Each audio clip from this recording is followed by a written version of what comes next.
కొన్ని రోజుల నుంచి పాత నోట్లకు నాణాలకు చాలా క్రేజ్ ఏర్పడింది. పాత రూపాయలు, 5 రూపాయల నోట్లతో ఉంటే చాలా ఏకంగా ఆన్లైన్లలో లక్షలకు అమ్మేయచ్చు. అంతేకాదు పాతకాలం నాటి నాణాలున్న లక్షలు సంపాదించుకోవచ్చు. అయితే ఈ మధ్యకాలంలో మన దేశంలో న్యూమిస్మాటిక్స్ పై రోజు రోజుకి ఆసక్తి పెరుగుతోంది. ఇందులో భాగంగా పాత నాణాలు, నోట్లను చాలా మంది సేకరించి విక్రయించి సొమ్ము చేసుకుంటున్నారు.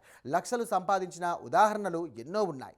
ఒకప్పుడు చలామణిలో ఉన్నటువంటి ₹1 నోటు కూడా ఈరోజు 7 లక్షల వరకు ఆన్లైన్లో ఈజీగా అమ్ముడుపోతుంది. ఇక ఫ్యాన్సీ నెంబర్ నోట్లకైతే ఫుల్ డిమాండ్ ఉండడంతో అవి కోట్లలో అమ్ముడుపోతున్నాయి. అయితే రూపాయి, ₹5, చారానా, ఆటానా, 5 పైసే, 10 పైసే, 20 పైసే ఇలా పాత ఇండియన్స్ కరెన్సీ గురించి మనకు తెలుసు. కానీ ఎప్పుడైనా ₹2.5 నోటు చూసారా? చాలామందికి ఇది వినడం కొత్తగానే ఉంటుంది. కానీ భారత కరెన్సీ చరిత్రలో ఈ నోటుకు ప్రత్యేక స్థానం ఉంది. బ్రిటిష్ పాలన కాలానికి చెందినటువంటి నోటు చాలా అరుదైన నోటు.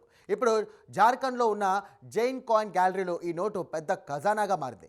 ఇక హజీరీబాగ్లో ఉన్నటువంటి ఈ గ్యాలరీ యజమాని పాత నాణాలు అలాగే నోట్ల సేకరణపై అపారమైనటువంటి ఆసక్తి ఉన్న వ్యక్తి.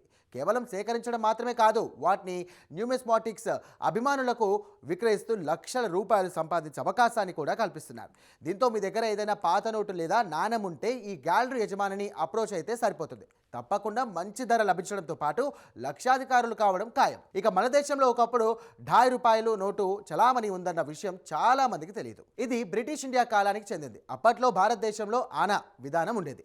16 ఆనాలు కలిపితే ₹1. ఆ కాలంలో 40 ఆనాలు అంటే ₹2గా పరిగణించేవారు. ఇక 1920వ దశకంలో ఈ నోటును ముద్రించారు. అయితే ఇది చాలా తక్కువ కాలమే చలామణిలో ఉండి 1926లోనే ఉపసంహరించబడింది. ఇదే కారణంగా ఈ నోటు ఇప్పుడు అత్యంత అరుదైందిగా మారింది. ప్రస్తుతం ₹10 నోటు 6.40 లక్షల రూపాయల వరకు ధర పలుకుతోంది. అయితే ఇది కేవలం కాగితం ముక్క మాత్రమే కాదు, బ్రిటిష్ కాలపు ఆర్థిక చరిత్రకు సజీవ సాక్ష్యంగా భావిస్తున్నారు నిపుణులు. అందుకే దీనికి అంతర్జాతీయ మార్కెట్లో అంత డిమాండ్ ఏర్పడింది.